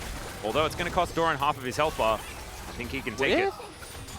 Health regenerate. Oh, Delight's doing it again. He's doing it again. He's not going to be able to find the hook onto Pays, who's now just still trying to dish out the damage. The Mystic Shot is really good, and Doran's going to fall down. True Shot Barrage just narrowly avoided, but it's a double kill as the revenge of Chovy is now coming down on top of Hanwha Life Esports. Peanut over the wall. That spear really splitting GENG here. Okay, the carries are still alive. They still have ults from Viper, flashes from the 80 carries. They can make this work. A fair few cooldowns also have been blown here by GENG as Viper throws down the ulti. Unbreakable will there for Lahen's. He needs to play bouncer. He needs to get Peanut out of this pit. They're behind the Baron. It is secured, but look at these health bars. They're so low. The spear is going to miss. Flashes over the wall from everyone, and Viper takes down the cow. Keen is still really good at peeling for this team, but Peanut, he needs to hit a few of these spears, get rid of some of these Barons. The Valkyrie, the Arcane Shift, and now the backs are going to be empowered and taken by GENG. Oh man! I don't know how only 1 person died there from GENG. I mean, this is the initial play. Delight thinks he's found this flank, but you can see on the minimap, Chovy and Lahen's both moving in. The ult goes on a Canyon, but he repositions with the wall. And the front line of Hanwha Life Esports gets mangled. The carry survived, though. Sorry, go on. Did Peanut Primal Surge Delight as he was then about to transform Pounce out of 4 people? Is that what happened to keep him alive? I think that might have. But holy! Yeah, Chovy actually carries the bomb to the back line, and it triggers on both Canyon and Pays, but he just doesn't want to push forwards and take the damage. Lahen's does a great job of buying time. Keen slides out, which is critical, because otherwise, Zeka would have got resets. 게임 정신 나가겠네, 창에. I'm losing my mind to these spears. I mean, he's probably thinking, why didn't you land them as much when you were with us, man? Come on. That is some facts. But like, regardless of everything, like the Nidalee's having a lot of impact here. Don't get me wrong, but GENG are managing to circumvent these situations They now have the Baron on 4 members. They are trying to set up for this dragon, and Chovy has 4 items and a 2-level lead on Zeka. Oh, Lehen's gonna get hooked. There's an immediate ulti, but they just wanted the cooldown. Life Esports gonna immediately back away. Keen, banana brush control, so important. Now no one with some wards in there. Life Esports getting this down so incredibly low. It goes down so fast, but Canyon puts up a wall to prevent them. And Life Esports not gonna have any access to this one. Hook, he's gonna find the backline onto Pays. How is he landing these? I don't even think they're recommended, but they're impressive. As Keen just, go-karts his way out on his right on Lawnmower. And Peanut going to survive. Chovy also absolutely massive. You mentioned the 4 items. One of them's a Bloodthirster. I thought you meant 4 items and Infinity Edge was done, but no, hasn't completed that. Just has that extra survivability. I mean, so much AD, like his rockets are doing so much damage. And honestly, the wall usage has been so good in the setup for these objectives to deny Life Esports, because if Peanut jumps in, he's just going to get ulted by the Skarnet. There's no real situation. It feels like the jungle top synergy this series for GENG has been securing these objectives. Like, well, what are you supposed to do as Peanut? Look at Keen just playing bouncer over the wall. You jump over, you're dead. And here, you know, Delight finds a good, well, you know, it's... I mean, sort of a good, impressive hook. Let's just go impressive hook. But the problem is, into this composition, with the Talia, with all this threat onto you immediately, like, he just gets chunked so fast, and the follow-up isn't really there. You know, I feel like the problem is Peanut's so squishy, Doran feels so squishy as well.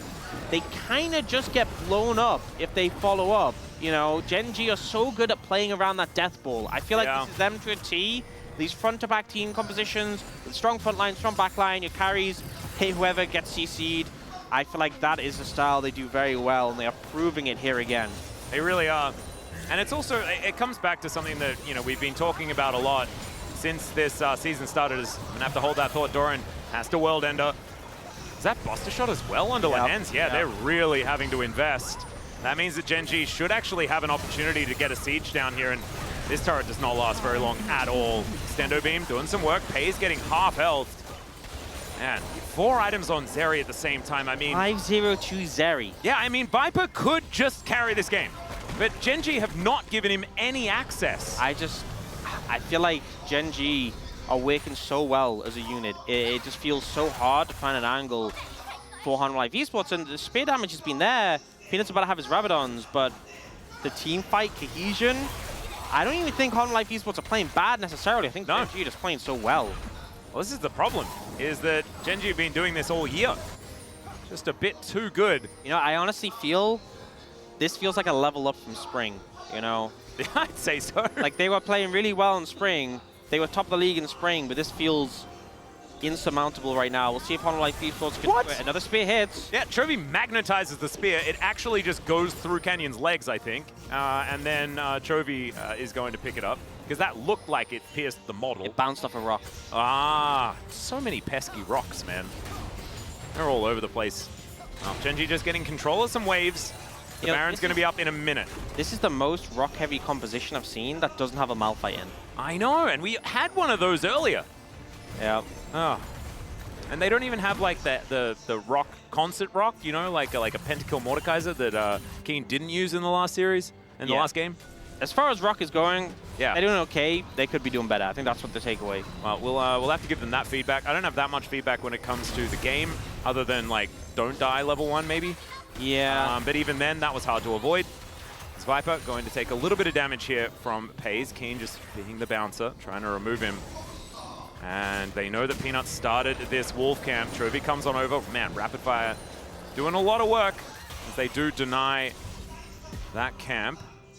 Incremental victories, I guess, is Pays stepping up. And Zeka says, yeah, I've drawn a lot of beads, man. You're not going to be able to just get away with that, as the hook is just narrowly going to miss onto Corki. Does the walk strategy that we talk about all the time. Yeah, and GENG going to pick up the red. Still have some sustain on that. It's a minute until Dragon. Life Esports cannot let GENG get it. GENG could give it up to trade for the Baron. Life Esports won't let it get to that. They're just Baron. Delight. He's going to get caught out of position. He's thrown back. The seismic shoves there. They're looking to try and burst it. But the Weaver's Wall comes in, and Canyon, he's going to push them all out of the river. Life Esports know that they cannot contest now. Teleport comes forward from Keen, and Peanut, He's just left on his lonesome. A stray kitty on the top side of the map. He will be taken down. And GENG, they'll just take this Baron now for free. I think the scary thing is they're definitely getting Baron. They might get Dragon as well. Peanut's not up for 40 seconds. Oh, goodness. So that's like 25 seconds of this Drake being up and Peanut being dead. Yeah, it's definitely dead. Yeah, they can just head straight there, honestly. Yeah, or they can reset even and go back. I think they've got enough luxury to do that as well as Delight. Unfortunately, out of position. Just disconnected from the team, and I believe his flash came back up as he died. Really unfortunate. And then here, Peanut gets split off, and you see initially Keen's zoning them away a bit, and then goes, yep, we got the jungler secured for sure. And maybe this was like a hero play from Peanut as well, because perhaps GENG can all just focus and then 5v4 take down the rest of Life Esports. But even then, I don't think it's good news. Infernal Soul, quad stack, Infernal Drake, Infernal Soul, Chovy, Corki, Ezreal. Like 490 AD, by the way. And I think Pays at 469 now. Yeah, that's why we're cycling through the two of them. Thank you very much, Jonas Strong, and the Korean commentators. And what's funny is because they have the AP from Baron, and that's boosted as well. He has 67 AP just for funds. Yeah, there you go. Peanut, by the way, 24k damage. Highest on his team as the Nidalee is heroic. I'm kind of dreading the moment where Chovy just gets an auto attack on someone. Yeah. And it's the energized extra range auto attack with Infernal Soul, quad stack. Triforce, yep. Maybe we should wait until he gets an Infinity Edge before they end the game. Gets the crit. For science. We can stall that. Ow. Okay, it wasn't that bad. Didn't crit. Yeah. Didn't have IE, so I guess that's a takeaway. Yeah. Viper's got a GA as well, so it doesn't matter. He can take one. As all right, Keen going to find an Impale, and boom goes the Dynamite. Delight just popped. Yeah, Brock's being thrown around. Doran slowed up here just a little bit as Pay's getting to work on this turret. My goodness. Takes so much from every auto.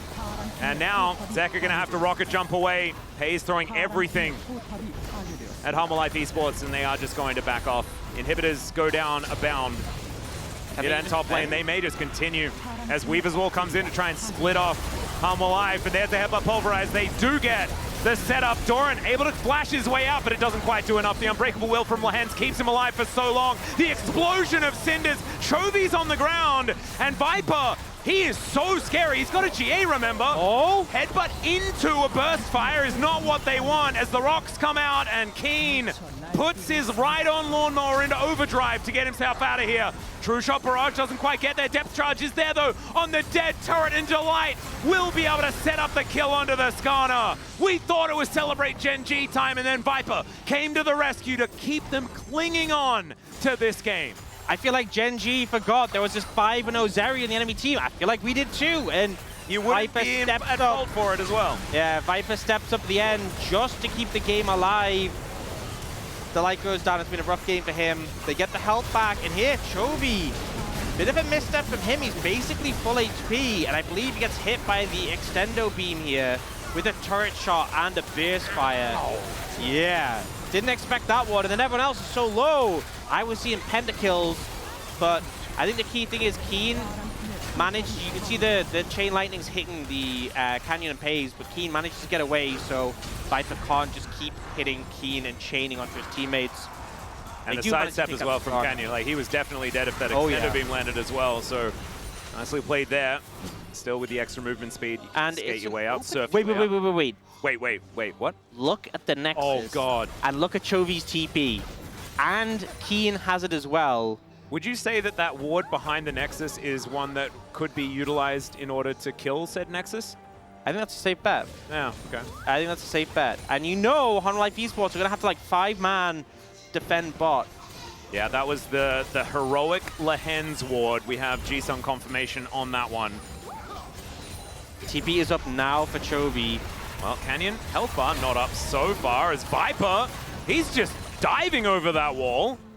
We'll throw down the ulti, but isn't really going to find too much more. Still has a GA, so he's playing with his life in his hands. 7-0-3 now. Has the Zephyr as well. So this is full build on the Zeri. Not just full build.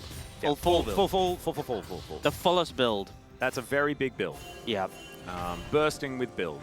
Yeah. Can't really get more build to this, and the ward is timed out, I think. I don't think it got cleared. Oh, that's really sad. So, TP flank opportunity gone. Inhibitors still a while away, though, and we have Baron in a minute 10, and we have Elder in a minute 40, so... Yeah, Exodia on the line for GENG. Yeah. If they can get... Imagine, like... I want to see that auto attack again now that Infinity Edge is done. With the and crit? There's an Elder as well. Yeah. With the Wrath of the Dragon and like one... I want to see how much AD Chovy has now. I mean, he doesn't have Baron, so he's lost the AD you get from Baron, but I'm going to assume he has rather a lot of attack damage. I would say 460. Okay, so that's less than he had with the Baron. Yeah, and Ezreal's on 480 right now, so actually having more on the side of Pays. Yeah, Pays. They're going to need to get a Baron to get more. But yeah, it is a lot of attack damage. And yes. Pays, I think, is going to be full build here, presumably a GA. There we go, 497. So with Baron, over 500 AD. That's a lot. That is a lot. But Haru, oh. man, that's a lot of True Shot barrage damage. Oh my, the value! Yeah, there we go. That's all like three. You know, the 1,000 damage just on the tracker right there. Did it mean anything? No, Peanut's healing it up, but it's cool to see. It is. And okay, that meant something. Yeah, okay, meant a bit less. Chovy's Revenge is Arcane Shift going to come on through there.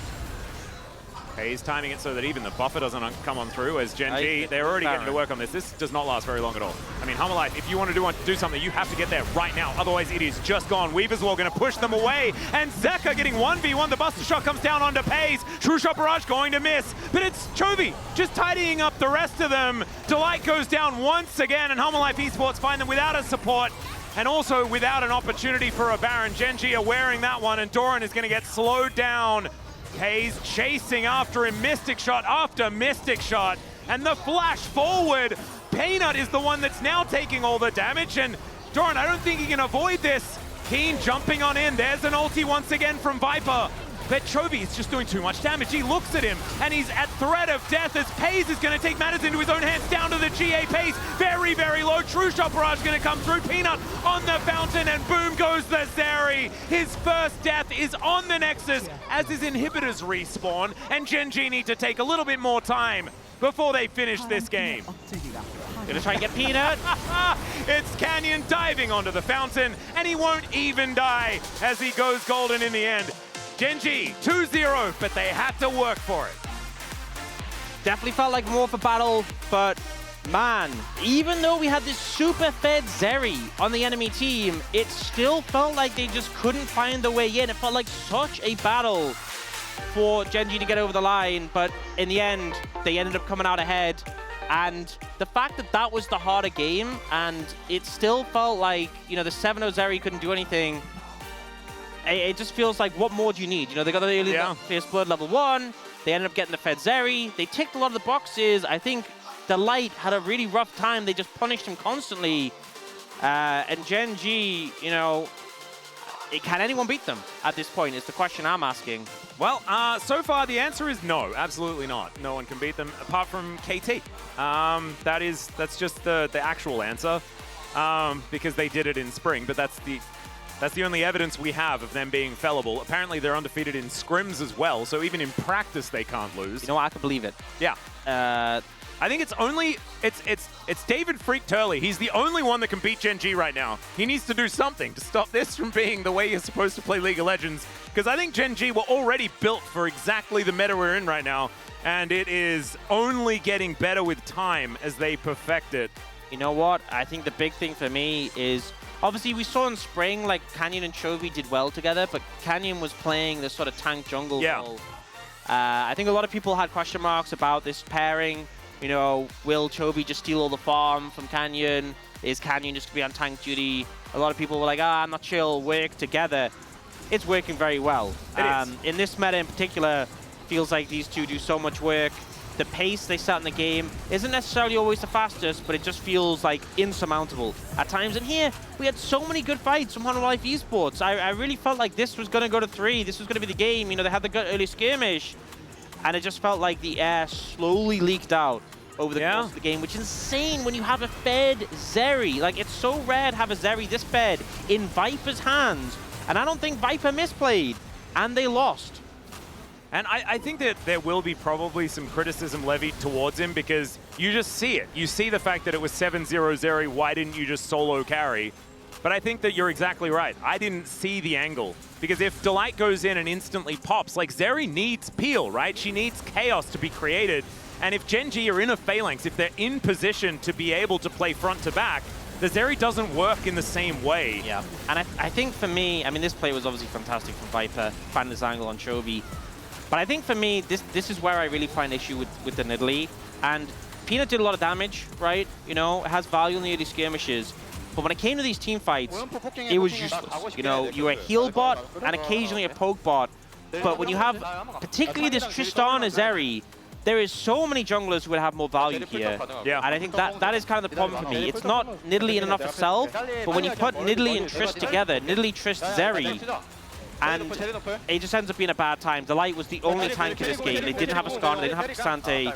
It felt like a rough time for him, and it felt like insurmountable. And you can see here, you know, Viper did all the mechanical plays he could. He flashed the combo from Alistair, he was trying to get the damage down and defend the Nexus. It's just not enough. And the problem is that you can see Delight's timer here is extraordinarily low. He had died already prior to this push happening as they're having a bit of a giggle trying to work out whether they need to get onto the fountain, and they do so to take down Peanut one last time. Bit of a giggle there from Chovy as well, but yeah, this is when 29k damage is that bar on the screen, you know that something's up. Yep.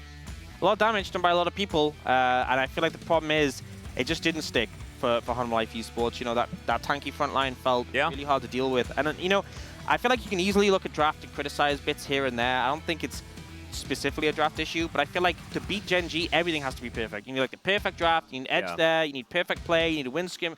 I just feel like it's a lot to ask. And Hanwha Life Esports, decent effort in the second game. Yeah, back to the drawing board. Yeah, I don't know whether Dandy's going to be too hard on the team, let's just say that. But it is time for us to throw it over to the space to break down what was a pretty short day, to be perfectly honest. Take it away, boys. Thank you very much, guys. This is Steer for the POG interview translation, joined by Pace and Canyon on the side of GENG. Congratulations! 네, 캐년 선수 한화생명을 상대로 Canyon. 승리를 거두면서 계속해서 무패 행진을 이어가고 있는데 Hanwha Life Esports down and stood undefeated. How does it feel to secure your 5th consecutive win? It was a pretty tough match, but being able to win with a 2-0 and keeping our winning streak feels quite nice. And Pace, this is your 3rd POG. How do you feel? I know that Hanwha Life Esports is a strong team, but being able to win against a strong team, despite that, it makes me very happy. And Pace, you locked in Ezreal extremely fast, and even before seeing the enemy bot comp, you completed an Ezreal Leona bot. So, how confident are you to win against any comp? Yeah, I think I was pretty certain and I decisively picked Ezreal because of how good he is currently. But I feel like I still don't really know if Ezreal has the upper hand against Zeri. I think we'll have to play it out. Yeah, so your Ezreal plays had your fans give you a nickname. They gave you a nickname of Pazereal. They're sending some high compliments such as Paze is the real deal. So what do you think is so special about your Ezreal? I personally don't think I'm that great at Ezreal, so I don't really know yet. Yeah, so actually, Bang is on site. I'm not sure if he's still here, but he was at Low Park, and he is fabled for his Ezreal plays. So, what would you like to say to Bang? Yeah, I grew up watching those montages from Bang's Ezreal plays, and I wish I could have done better with Ezreal. I'm a little regretful that I wasn't able to pull off even better plays today. And Canyon, another question for you. After the B1 Zyra pick, there was a Mordekaiser top pick for the first time after 668 days. So what was the meaning behind the Zyra B1 pick? I guess for the B1 pick, we didn't really have anything in mind to pick. And we just decided it doesn't really matter if we just go with Syra blind pick, so we just went for it. And in game 1, you know, just so that you can secure Baron, we saw Kian's selfless hero play by taking the enemy jungle to the realm of death. So, do you want to say anything to Kian? You know, I know that we are all playing to win the game, so I want to say thank you, Kian. And in game 2, there were moments where you were on the verge of dropping your first game. But the team played so assertively that it didn't look like you guys were behind. So were you certain that you would win through team fights? You know, back in MSI, at the very end, the last game, the way we won, I feel like there's something that we always kept in mind, that there was really no moment that we felt like we would lose. So just remembering that moment, I think we just kept our minds in the game and told ourselves, hey, let's just play well.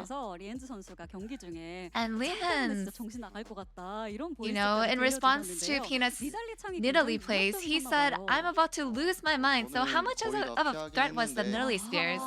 You know, I personally dodged most of them, but I feel like Lihan's might need some practice in positioning. I think that's why. Also because of how big his champions are. Maybe it's just a whole combination of like his skin choices. Maybe that's why he kept getting hit by the spears. And Canyon, with your Talia in game 2, your ult was so on point. So let's take a look at this one replay. Everyone was so impressed by your ult here. So with your landing being such a work of art, was this all calculated? Yeah, I was told that Nautilus was flanking and I knew that I'd have to ult right there. And I think I actually pulled this play off in solo queue before, and being able to do this on stage was pretty cool. And Canyon, GENG and Hanwha has been taking turns setting a record for the shortest game of summer. But when these two went against each other, it looks like the game went over 40 minutes. So how did you pull this comeback in game 2? There were some parts where we had the advantage, and some parts where we had a disadvantage. And I feel like we just sort of tried all these little things that ended up sort of putting us in the upper hand, and it actually paid off.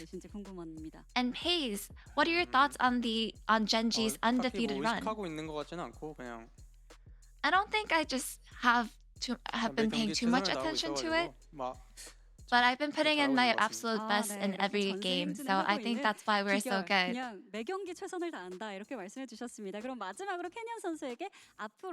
Lastly, Canyon, what are your goals to keep your consecutive wins? You know, we have a lot of matches ahead of us left, and I want to make sure that we keep our consecutive victory. I think we'll just have to take it step by step and keep winning. And that's the end of the interview from Paze and Canyon of GENG, and back to the space. Thank you.